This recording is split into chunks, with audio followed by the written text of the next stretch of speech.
It's the Metro on WDET. I'm Robin Vincent. It is Canada Day, and so we're thinking a little more deeply about Canadians and how they're feeling about the U.S. right now. 37% view the country favorably, and most think even lower of President Donald Trump. That's in part because of a 25% tax the president issued on steel and aluminum, which has cost thousands of jobs for people in Windsor alone. Most of those folks work for auto suppliers. Today is not only Canada Day, it's also the day that talks are set to begin to renew the U.S.-Mexico-Canada agreement.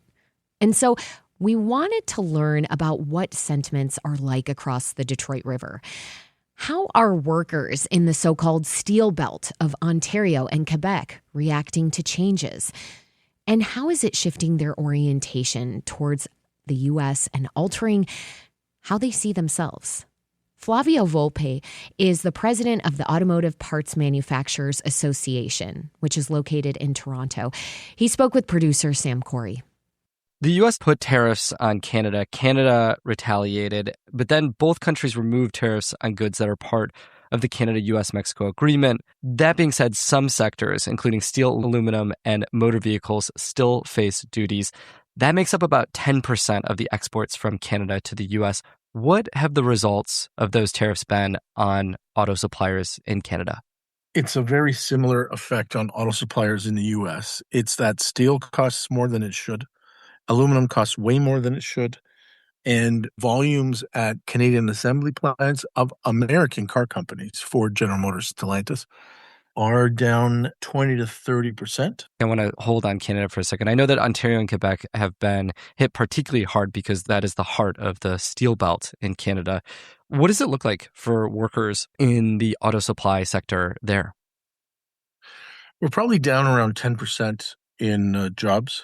It really means that on the net for the Canadian auto parts sector, there's job insecurity. People's jobs have been politicized. So even if you have them, you're now watching the news every day and hearing about how your job is in peril. What that does to the confidence of the workforce is very detrimental. There are a lot of part suppliers that are waiting for whether this thing is going to get renewed, the USMCA is going to get renewed, and these exemptions will flow forward on the vehicles or not. That's the U.S.-Mexico-Canada agreement. Yeah, that's right. Because if they don't, and this becomes permanent, they know that what is in a lot of cases a temporary layoff will actually mean that they've got to go work somewhere else. So for those folks right now who have been laid off or temporarily furloughed, what do their lives look like? Well, some of them are luckier than others. If you've been furloughed by one of the D3, your collective bargaining agreement says a material proportion of your wages are still being paid. For part suppliers, that's not in the equation. You're probably looking for work with other similarly anxious employers or trying to get temp work. What does it look like to be an auto supplier working in parts? Well, if you're a factory worker, you're looking for manual labor somewhere. Sometimes that crossover is to construction work. But the construction sector is also similarly lukewarm. If you're in management administration or engineering or some applied science, there's been some transition here in this country to new defense spending. And there are primes and suppliers that are looking for people. There is a culture amongst Canadian auto parts companies to hold on to their employees as long as they can. So you might not be working on the account that you were working on, or you might be willing to move across country for work in oil and energy or out further west in forestry or in agriculture. Remember, these are people earning regular wages, and uprooting your family to find that type of work somewhere across the country is usually a last resort. You made a note that this is not just hurting Canadian workers, that these tariffs on steel and aluminum and motor vehicles are not just hurting folks in Ontario and elsewhere in Canada. They are also hurting Americans because they're hurting American car companies. Explain that. 3 of the 5 car companies that make cars in Canada are American quartered or they're major American divisions like Chrysler and Dodge of Stellantis. They are the ones that export over 90% of the vehicles they make to the U.S. They're the ones whose customers are either going to have to pay a lot more per vehicle, or what's really happening is those companies are absorbing those tariffs. Each one of those companies has written off publicly billions, in a couple cases more than $20 billion on the changes that the administration has made to the auto market in terms of tariffs, and then in terms of abandoning the previous administration's commitment to electrification of product. And so those companies and Honda and Toyota that make 1 million cars here a year are making cars that are increasingly American. Your big perspective here is, listen, you want to tariff us in Canada, go ahead. But we are interconnected. We are interlinked. This is a global economy. Nothing is exclusively produced in one place. That's almost true of any product now. That's definitely true of autos. And so anytime the US is going to tariff Canada, it is going to reverberate and also hurt American car makers and American workers here. Is that fair? Yeah, we buy more cars in Canada made in the U.S. than the next 6 trading partners combined. 800,000 cars a year bought by Canadians that are made in the U.S. And I'll say one thing about the makeup of these cars specifically. There's no other country's imported vehicles from anywhere in the world into the U.S. that have U.S. content in them, except for Canadian cars and Mexican cars. And so if you're going to tariff our cars, there's no Canadian brand. These are Fords, these are Chryslers, these are Chevy pickup trucks, and they're Toyota RAV4s and Honda Civics that are half American. In a quantitative sense, you are stopping orders at American factories. It's not smart. What do you make of President Trump's arguments that America doesn't do enough to employ American workers? I know you have kind of spoken to this, but I guess his perspective is that, listen, America needs to add more manufacturing here. We need to reduce the debt. And we need to stop having Canada rely too much on the American economy. Does that argument make any sense to you? Well, I certainly empathize and almost agree with refocusing on manufacturing. You can only have a service economy go so far. You've got to lend against things. You've got to service things. You have to make those things. All of that is, I think, a proper way to look at the American future, the foreseeable future, the next 25 years. But not including Canada doesn't make sense from an economic point of view. Canada's always been a very good overflow market for the U.S. as well. We're the number one customers of U.S. manufactured goods and of U.S. services. Well, so why do you think President Trump is doing what he's doing? I mean, is this just posturing? Yeah, look, I'm not sure anybody in Detroit would say that the president is listening to what Detroit thinks is the path forward. He is feeding into a real sentiment that has some noble goals in it, but I think he's doing it for political reasons. I do wonder what the reactions have been like from workers in the manufacturing sector and auto supply sector in Canada to President Trump's actions. In America, blue-collar workers overwhelmingly supported President Trump. They brought him to victory both in 2016 and then again in 2024. I wonder how blue-collar workers and people in the auto supply sector in Canada are reacting to him. Are they at all favorable to what he's been doing, even if it's hurting them ultimately? He has an extremely high unfavorability rating across Canada, probably 75% in the latest. Blue-collar workers with whom the return and restoration of manufacturing resonates with principally don't understand, and they feel a betrayal from Donald Trump on why does that mean that you're going to target me in Windsor? We helped to build up Ford and General Motors and Chrysler and Dodge.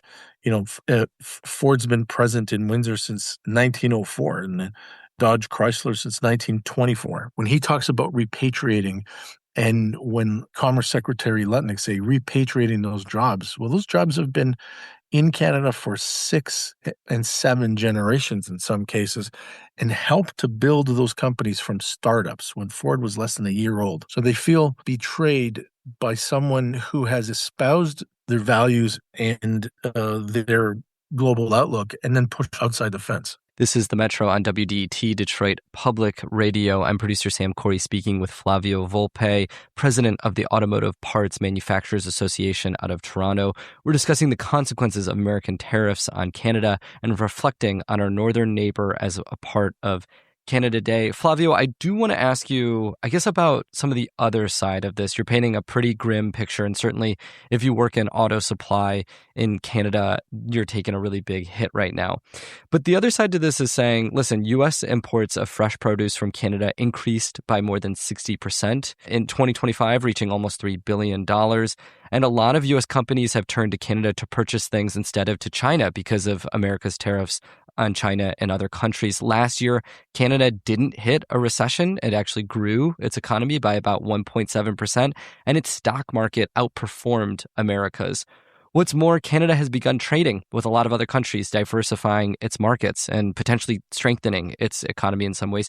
What do you make of the perspective that the American tariffs on Canada and elsewhere ultimately has helped Canada out? Well, I think it's shaken some generational complacency, bipartisan complacency in this country to say, look, we have had a very comfortable existence in operating as the junior trading partner to the US and never once modeled that our American partners may turn us away. It's been a real big wake up call for everybody who has said, look, we're always going to be partners with the Americans. We share a geography that we can't change. We may never trust them the same. There's another big point of tension that's been going on that I know you're aware of. 3 weeks have passed since the construction of the Gordie Howe International Bridge was officially completed. The bridge had been anticipated to open, but it remains closed, in large part because President Trump blocked its opening. What would its opening mean for auto suppliers in Canada? Look, when that was commissioned, and we're going back over a decade now, we were all making a lot more cars in the US and in Canada. And we had this incredible scenario where the biggest and most consequential cross-border piece of infrastructure between the two most highly integrated trading partners on the planet and the world's biggest economy, maybe the world's eighth or ninth biggest economy, was a privately owned two-lane bridge. And so the idea was, look, let's expand it. Let's give other opportunity for more traffic to go over. Let's build up, instead of 2 lanes either way, 3 lanes either way, let's share the cost. It's an opportunity to ensure that if we do end up working back together again seamlessly, we can get goods back and forth and connected from a highway to a highway rather than through one city into another city. Now, it's not open, even though it's finished. Even though it's an incredible monument, I think that that bridge and its silhouette will be to Detroit and Windsor what the Golden Gate Bridge is to San Francisco and Oakland for 125 years, but it's not open yet. Our advice to Ottawa was don't make a bad deal to get it opened that we're going to regret. We're all going to have to live with that bridge long past any of our grandkids. Let's make sure that we do it right. That is a problem that's ongoing. Another problem, of course, that we've been talking about is the tariffs. What would it mean for the auto suppliers in Canada if they continue, let's say, years into the future? What will the consequences be? Well, look, everything in automotive, because there's such big capital investments that usually you make the investment, you make the commitment to an investment, 2, 3, 4, 5 years before that product comes out of that factory. If you're not certain that the rules are going to be the same 5 years from now, you're not going to invest in new capital, that's for sure. You may not reinvest in what's sitting there. And new opportunities may come, and you may be forced to look at what's the lowest cost, highest certainty option.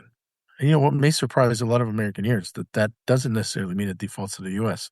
In closing, for Canada Day, I'm wondering what are the ways that the tariffs and America's new relationship with Canada are impacting those celebrations, if at all?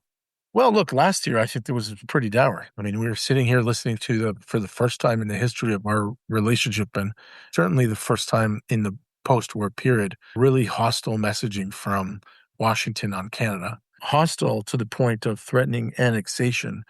And so Canadians went into last year's Canada Day feeling hurt and anxious by it, wondering if he meant it, and if he really meant it, what did that mean? Really rallying around the flag. You saw a real expression of a thoughtful nationalism last year that I hadn't seen in my entire life. This year, the Canadian national men's soccer team is co-hosting the World Cup with the US and Mexico, and they've made it into a round of 16 game on Saturday, on July 4th. So I think July 4th is going to have a lot of World Cup jerseys.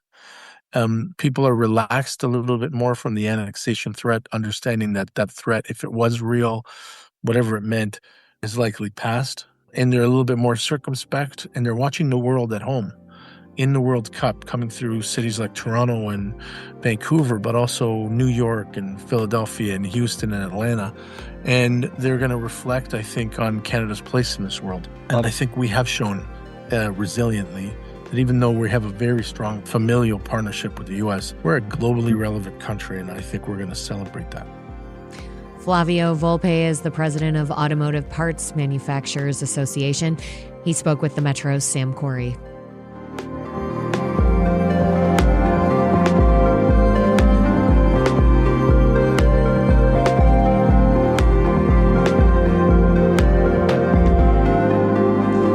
It's the Metro on WDET. I'm Robin Vincent. Southeast Michigan is under an extreme heat warning through Thursday, with heat index values expected to reach 105 or more. Please be safe and make a plan to be in cool, air-conditioned spaces, stay out of the sun, and drink plenty of fluids. And for parents and caregivers, children are far more susceptible to heat-related illness than adults. Make sure kids are well hydrated before and during activities, and never leave them unattended in a hot, unventilated space like a car. Temperatures can be fatal in minutes.